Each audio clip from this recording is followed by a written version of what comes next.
छाती में चित मार के नो होश कराओ तो दसो जिन्हां ने सिर लेने और बुजुर्ग औरतां नाल उच्ची नहीं बोलदे मेरे मन अस्सलाम वालेकुम, मैं तारक सानी ते तुसी वेख रहे हो मेरा चैनल रैबर इंटरटेनमेंट प्लस। इकबाल हसन दी बतौर हीरो एक फिल्म लैके तुहाडी खिदमत विच हाज़र हो रहे हैं और इस फिल्म के बारे मुकम्मल तुहानूं मालूमात देंगा कि इसकी कहानी कैसी है, एक किहड़े सन च रिलीज़ हुई सी और इसका रिजल्ट के रहा सी। ते उस फिल्म का नाम है बाला गाड़ी। 14 मई 1994 बरोज़ जुमा रिलीज़ होने वाली एक रंगीन पंजाबी फिल्म बाला गाड़ी। इस फिल्म ने रशीद फिल्म ने रिलीज़ किया सी ते इहदा जिहड़ा टाइटल रोल है अदाकार इकबाल हसन ने अदा किया है। इस फिल्म के अदाकार हैं इकबाल हसन। फिर मां सानू आज पता लगा इकबाल हसन ने इस फिल्म के अंदर बाला खड़ाक वाला का किरदार अदा किया है और वो बाला गाड़ी वाला भी होंदा है, यानी कि इकबाल हसन ने इस फिल्म के अंदर बतौर हीरो काम किया है। मुमताज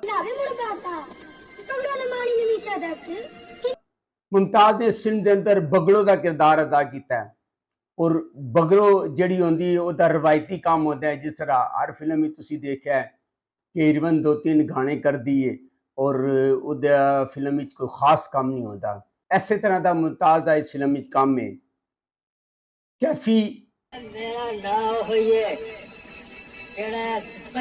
कैफी ने इस फिल्म के अंदर गामू का किरदार अदा किया है और कैफी का जिहड़ा किरदार है वो एक दोस्त होंदा बाला गाड़ी का चिकोरी। चिकोरी ने इस फिल्म के अंदर फतेह खान यानी कि अदीब जिहड़ा होंदा है उसकी भैन का किरदार अदा किया है और चिकोरी की यह बदकिस्मती रही है कि वह दारो नतनी के किरदार चू बाहर नहीं निकल सकी, यानी कि मोला जड़ की कामयाबी तो बाद उसने जिहड़ा भी करैक्टर किया है उसके अंदर दारो नतनी तुहानूं नजर आएगी। सेम इस तरह का करैक्टर भी बाला गाड़ी के अंदर चिकोरी ने किया है। अफजाल अहमद अफजाल अहमद ने इस फिल्म के अंदर जबरू का किरदार अदा किया है और जबरू जिहड़ा होंदा है वो विलन पार्टी का भरा होंदा है। अदीब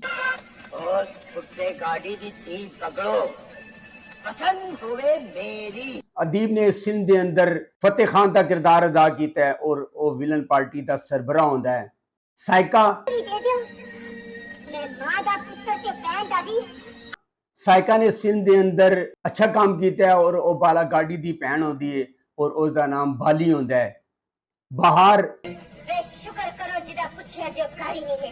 बहार ने हर फिल्म की तरह जिस तरह हर फिल्म में सुल्तान की मां होती है इस फिल्म के अंदर भी उसने इकबाल हसन की मां का किरदार अदा किया है।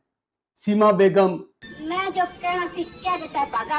सीमा बेगम ने इस फिल्म के अंदर फतेह खान जबरू इन्हां दी मां का किरदार अदा किया है, यानी कि विलन पार्टी जिहड़ी होंदी है उन्हां दी वो मां होंदी है।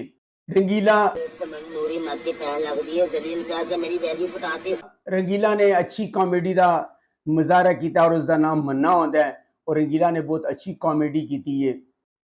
ज़ाहिर शाह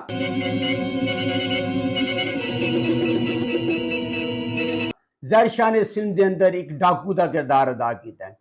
जिस तरह तुसी वेख्या होगा कि हर फिल्म फिल्म का जदों एंड होंदा है ते जिहड़ा विलन पार्टी होंदी है उसका एक दोस्त होंदा है, या तो वो इलाके का बहुत बड़ा बदमाश होंदा है या फिर वो डाकू होंदा है आंदा है और आके वो जिहड़ी विलन पार्टी की भैन होंदी है या तो वो रस्ते च इज्जत लुटण की कोशिश करता है ते या फिर उसनूं पसंद आ जाती है और जदों हवेली जाता है तो उन्हें पता चलता है कि जिहड़ा विलन है उसकी भैन है, उन्होंने आपसी चपकलिश होंदी है।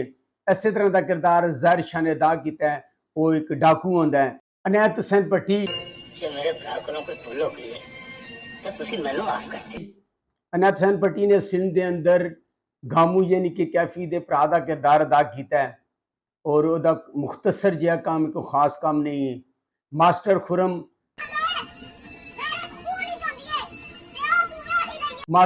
ने इस फिल्म के अंदर भतीजे का किरदार अदा किया कैफी का।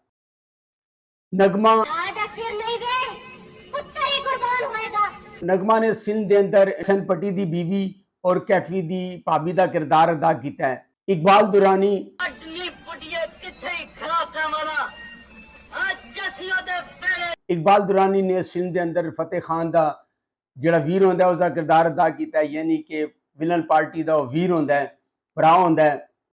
ਅਜਮਲ ਖਾਨ ਤੈਨੂੰ ਇਹਨਾਂ ਕਮੀਨਿਆਂ ਦੀ ਚੂਚੋ ਬਾਹਰ ਛੱਡਣ ਜਾ ਰਿਹਾ ਬੱਚੜਾ। ਅਜਮਲ ਖਾਨ ਨੇ ਇਸ ਫਿਲਮ ਦੇ ਅੰਦਰ ਬਗਲੋ ਯਾਨੀ ਕਿ ਜਿਹੜੀ ਮੁਮਤਾਜ਼ ਹੁੰਦੀ ਹੈ ਉਹਦੇ ਪਿਓ ਦਾ ਕਿਰਦਾਰ ਅਦਾ ਕੀਤਾ ਹੈ। ਔਰ ਜਿਹੜਾ ਬਾਲਾ ਗਾਡੀ ਹੁੰਦਾ ਹੈ ਉਸ ਦੇ ਪਿਓ ਦਾ ਉਹ ਜਿਗਰੀ ਯਾਰ ਹੁੰਦਾ ਹੈ ਜੱਗੀ ਮਲਕ ਦੀ ਫਿਲਮ ਵਿੱਚ ਇੱਕ ਐਂਟਰੀ ਹੈ ਸਟਾਰਟਿੰਗ ਵਿੱਚ। ਸ਼ੇਖ ਇਕਬਾਲ ਜਿਸ ਪਿੰਡ ਵਿੱਚ ਕਿਤੇ ਦਿਨ ਡਾਂਸੋਂ ਦਾ ਨਾ ਚੱਲੇ ਰਾਤ ਨੂੰ ਗੋਲੀਆਂ ਦੀ ਠਾ ਨਾ ਹੋਵੇ। ਸ਼ੇਖ ਇਕਬਾਲ ਨੇ ਇਸ ਫਿਲਮ ਦੇ ਅੰਦਰ ਕਾਲੂ ਦਾ ਕਿਰਦਾਰ ਅਦਾ ਕੀਤਾ ਹੈ।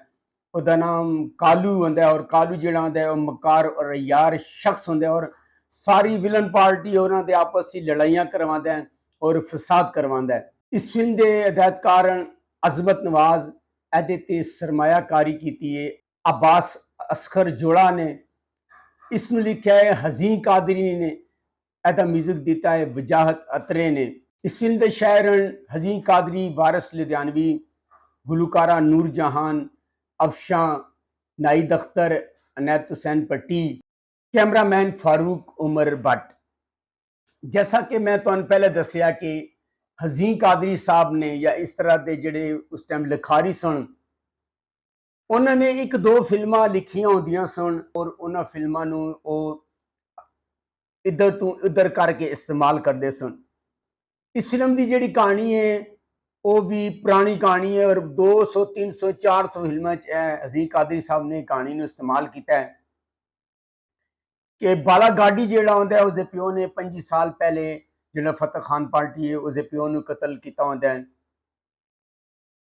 और जो फतेह खान जेल तो बाहर आंदा है उन्होंने पता चलता है कि फलां जिहड़ा बंदा है उसने मेरे प्यो को कतल किया सी और उसका जिहड़ा पुत्र है हाली तक जिंदा है, उसके घर ते जाके हमला कर देन, उसकी मां को जख्मी कर देन और इस तरह फार्मूला टाइप कहानी है, लड़ाई है, मार कुटाई है। और आखिरकार जिहड़ा इस कहानी का टर्न पॉइंट है वो ये होंदा है कि जिहड़ा हर फिल्मां की तरह तुसीं वेखिया होएगा कि विलन पार्टी जिहड़ी होंदी है जांदी और जाके जिहड़ा हीरो होंदा है उसकी भैन होंदी है, हमेशा एक फिल्म में उसकी भैन भी होंदी है जदों इस तरह की कहानी होंदी है, जांदे ने और जाके उसकी मां कोलों उसदा रिश्ता मंग लैंदे ने। मां जिहड़ा राजी हो जाती है और जिहड़ा हीरो होंदा है वो राजी नहीं होंदा हर फिल्म की तरह। इस फिल्म में इस तरह आया पर सारे ते मजबूर करन ते हीरो भी मन जाता है और इस तरह विलन पार्टी के घर उसकी शादी हो जाती है। बाला गाडी जिहड़ा उनकी भैन की शादी विलन पार्टी के घर हो जाती है और उस उत्ते जुल्मो सितम करना शुरू कर देंदा। हर फिल्म की तरह तुसीं वेखिया होएगा कि मां समान लैके जाती है, उन्होंने तिक्के मार के कट दिते जाते हैं, जख्मी कर दिता जाता है, वो मर जाती है। और सेम इस तरह की कहानी इस फिल्म के अंदर भी आई है। सैका जिहड़ी होंदी है वो बाला गाडी की भैन होंदी है और वो विलन पार्टी जिहड़ी होंदी है जो देखती है कि वो बाला गाडी के काबू नहीं पा रही तो अपनी मां सीमा बेगम ने भेजते हैं। सीमा बेगम आंदी है और आके उन्हां दे कोलों रिश्ता मंगदी है। बाला गाडी जिहड़ा होंदा है वो इस गल ते राजी नहीं होंदा।